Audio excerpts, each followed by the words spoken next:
Welcome to the deep dive. Let's jump right in. Many businesses invest heavily in customizable software like Acumatica, right? Absolutely. They tailor it perfectly. Exactly. But then an upgrade happens, and suddenly those customizations, especially the bits handling data, access the DACs they can just break. It's a huge pain point. It really is. Think of it like Acumatica's core is this super organized library. Your customizations are like special keys or reading guides. Okay. An upgrade can reorganize the library, maybe change the locks. Suddenly, your keys don't work. Right, okay. So to help us navigate this, we're looking at a case study from Kalim. He's a software engineer deep in Acumatica development. Yeah. Over a year and a half focused specifically on these DACs, customizing queries, reports, integrations, the whole 9 yards. He hit this exact upgrade problem. Oh, he did.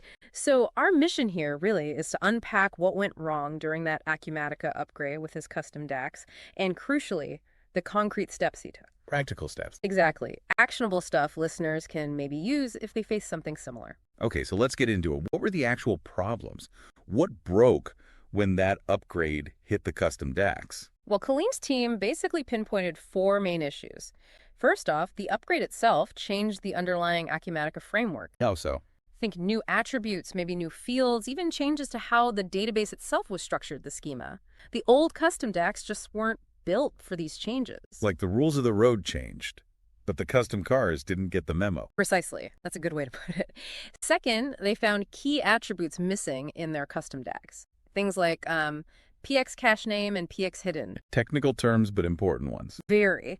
PX cache name helps the system track the custom data.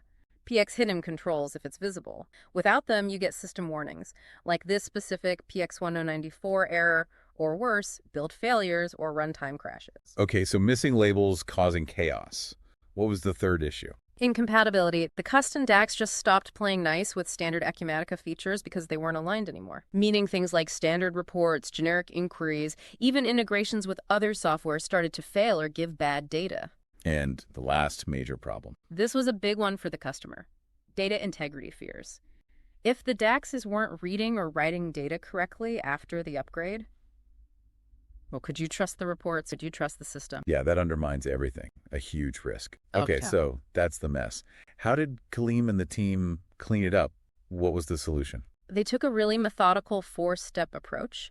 First, just a deep dive into the Acumatica release notes. Sure. Specifically hunting for any changes related to DACs new fields, attributes added to standard DACs, schema changes, really understanding the new blueprint. Makes sense. Step 2. Updating their own custom DACs to match. This meant literally adding those missing attributes like PX cache name and PX hidden. Right. And ensuring the definitions correctly pointed to the right database tables and fields in the new version. Basically teaching the old tools the new system. Okay, update the custom code. What next? Step 3 was validating the schema alignment. They used database comparison tools. To do what exactly? To spot any differences between what the custom DAC thought the database looked like and what it actually looked like post-upgrade. New columns, changes, constraints, that sort of thing. Then sync them up. Got it. Ensure the map matches the territory. And the final step. Testing. Rigorous testing.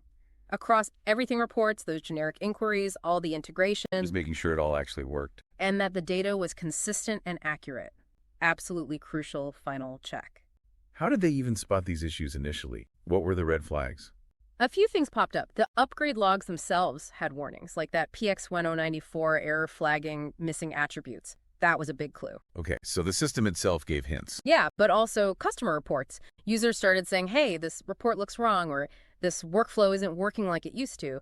That pointed towards data issues linked to the DACs.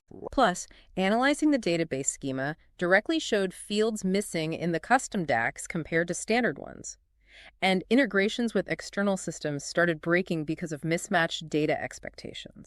You are grappling with these kinds of challenges, upgrades, messing with your Acumatica customizations, hitting your data access.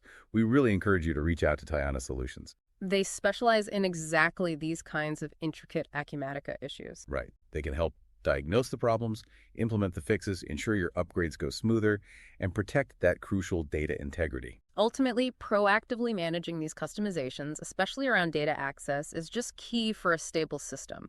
And knowing expert help is out there, that can make a world of difference.